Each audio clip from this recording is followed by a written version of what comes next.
क्या करना चाहते हो? हमारे मन में जो कामनाएं हैं, जी हाँ, वो शांत ही नहीं हो रही। जैसे तमोगुणी रजोगुणी कामनाएं शांत भी हो गई, तो अब सतोगुणी कामना शांत नहीं हो रही है क्या? जाने क्या क्या करते रहते हो, कहाँ कहाँ भाजते रहते हो, कौन कौन से साधुओं को तलाशते रहते हो। आज ये कल वो परसों हो, चैन ही नहीं मिल रहा है। और उसकी वजह यही है कि तुम्हारी बुद्धि व्यवसात्मका नहीं है।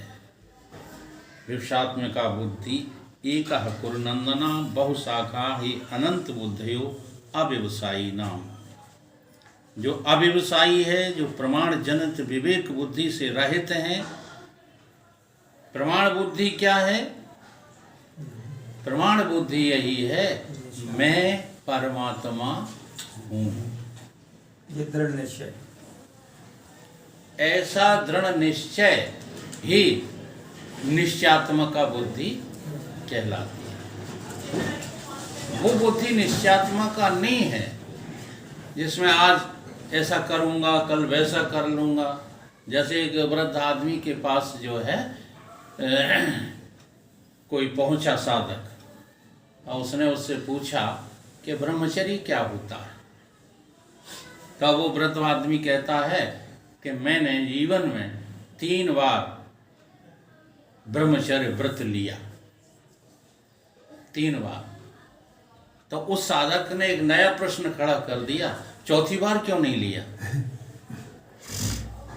अब वो बड़ा ईमानदार जो है व्यक्ति था, वृद्ध आदमी। वैसे वृद्ध ईमानदार नहीं होते, ये रहस्य पता है आपको? ईमानदार होते हैं बच्चे। वृद्ध लोगों की जो है बुद्धि में बेईमानियां, हाँ, डिपो के रूप में भरी रहती हैं, डिपो के रूप में। ईमानदार वृद्ध खोजना बड़ा कठिन काम है, और बेईमान बच्चा खोजना बड़ा कठिन काम।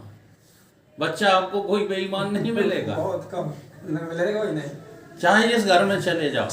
ये तो ईमानदार। एक हम आपको घटना बताएं, हम चंदा एकत्रित कर रहे थे, तो एक जादून साहब थे, बड़े ही सूम थे, वो चंदा नहीं देना चाहते थे। तो हमारी चंदा वाली भीड़ देखी उन्होंने, और छज्जे पे से अपनी नातिन से कह दिया कि बेटा ये लोग आ रहे हैं, इनसे बोल देना कि बाबा घर पर नहीं है।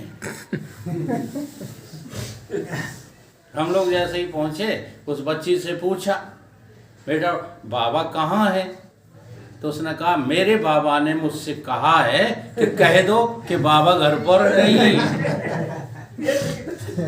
कहो है ईमानदार। तो इस तरह से वो वृद्ध ईमानदार मिला।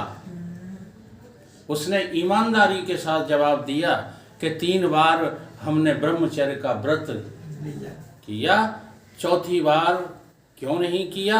चौथी बार हमको ये पता चल गया कि चाहे जितनी बार व्रत करो, तुम ब्रह्मचारी हो नहीं सकते।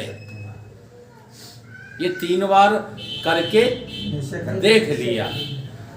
अब ये जो निश्चय हुआ है, इसी को क्या कहते हैं? व्यवसात्मका बुद्धि ये रहा। हम लोग जो है पश्चाताप करते रहते हैं। अब आज वकील साहब ने बहुत तगड़ा डूज दे दिया, अब आज के बाद ये धंधा पानी सब बंद कर। और जैसे ही सवेरे जगे, हाँ लड़ाने गए, पिताजी दुकान पे, सो चल रहे झोला।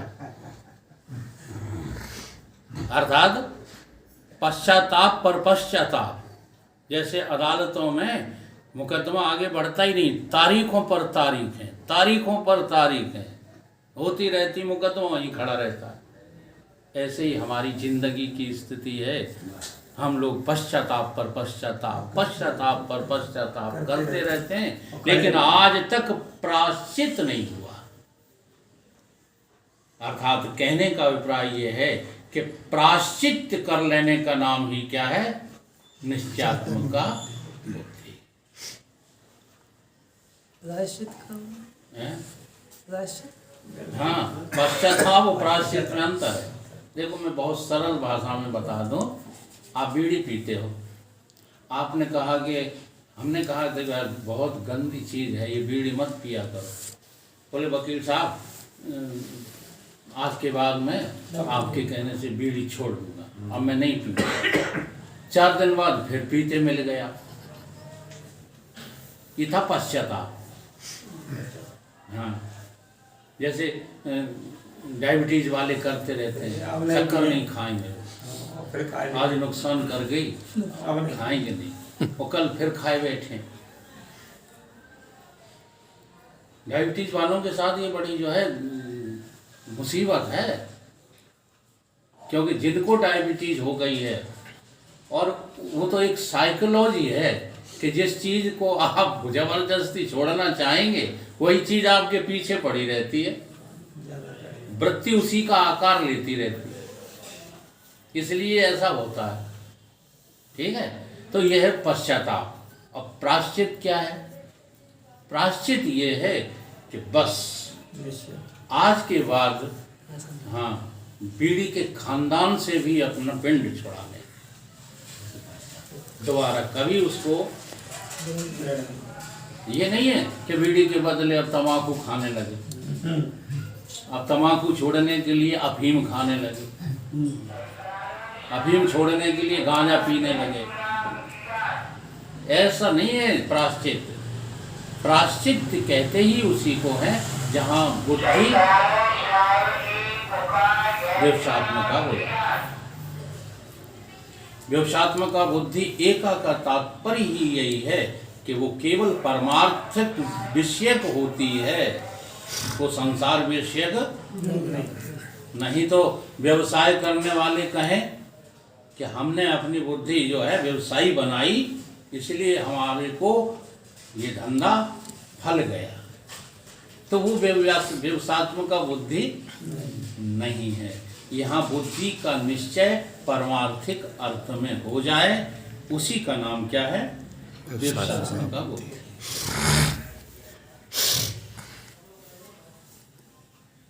अर्थात बहुत भेदों वाली और प्रतिशाखा भेद से ये बुद्धि जो हो गई है अनंत, वो व्यवसात्मका नहीं है। दूसरा श्लोक है, यामिमः पुष्पतां वाचं प्रवदन्ति विपश्यतः वेदवादरतः पार्थ न अन्यद स्थितिर्वादिनः। याम इमं वक्ष्यमाणां पुष्पतां पुष्पित वृक्ष इव शोभायमान श्रूयमाणीयां वाचं वाक्यलक्षणां प्रवदन्ति। आगे कही जाने वाली पुष्पित वृक्षों जैसी शोभित सुनने में ही रमणीय इस वाणी को कहा करते हैं। पुष्पित माने जैसे वृक्ष पर फूल खिल जाते हैं तो वो वृक्ष शोभायमान हो जाता है कि नहीं हो जाता है। ऐसे ही हम अपनी वाणी से शास्त्र उपनिषद वेद बोलने लग जाते हैं तो वाणी तो शोभायमान हो जाती है, परंतु इस शोभायमान वाणी से बुद्धि जो है निश्चयात्मका नहीं होती। जैसे उदाहरण तो जो है एक बहुत गंदा लिया गया है, अब शंकराचार्य ने लिया तो हमें शर्म काएगी।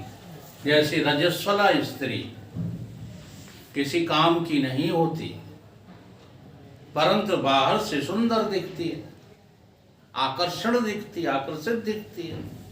ऐसे ही वेद शास्त्र उपनिषदों को पढ़ने पढ़ाने वाले हाँ बोलते रहते हैं और कहते हैं हम सत्संग करते हैं। ये भला सत्संग हुआ? किसी को पथिक जी ने कहा कि तुम्हारी प्रीति तो असत्य से हटती नहीं, तो शोभायमान तो आप हो जाएंगे, लोगों की दृष्टि में तो आ जाएंगे आप सत्संगी हैं। हम तो कबीर बाबा का वचन बोलते हैं, चाहे जितनी बुरी लग जाए, ठाड़ो तिलक और मधुरी वाणी दगाबाज की यही निशानी। हाँ, सजा लो अपने को, पुष्पित कर लो। यहाँ देखो शब्द कितना बढ़िया लिया गया है। अच्छा, अब ये कौन करते हैं, ऐसा कौन कहा करता है? के अपिविश्यति अल्पमेधसा अविवेकेन इति अर्थ, अर्थात अज्ञानी लोग ही ऐसी जो है बातें किया करते हैं। खूब चर्चा करेंगे। हमने बहुत लोग देखे ऐसे, हमें बहुत पहले से बचपन से ही इस बात का जो है दिलचस्पी बढ़ गई थी। तो हम देखते थे बारातों में, पहले बारातों में दारू नहीं पी जाती थी, हाँ, ताश भी बहुत कम खेले जाते थे, 2-4% लोग ताश खेलते थे, वरना सारी बातें होती थी कैसी, आध्यात्मिक चर्चाएं हुआ करते थे। लेकिन वो भी मैंने देखा कि वो केवल चर्चाओं तक ही सीमित रह गए बुजुर्ग लोग, आखिर में लास्ट तक रो रो के ही मरे।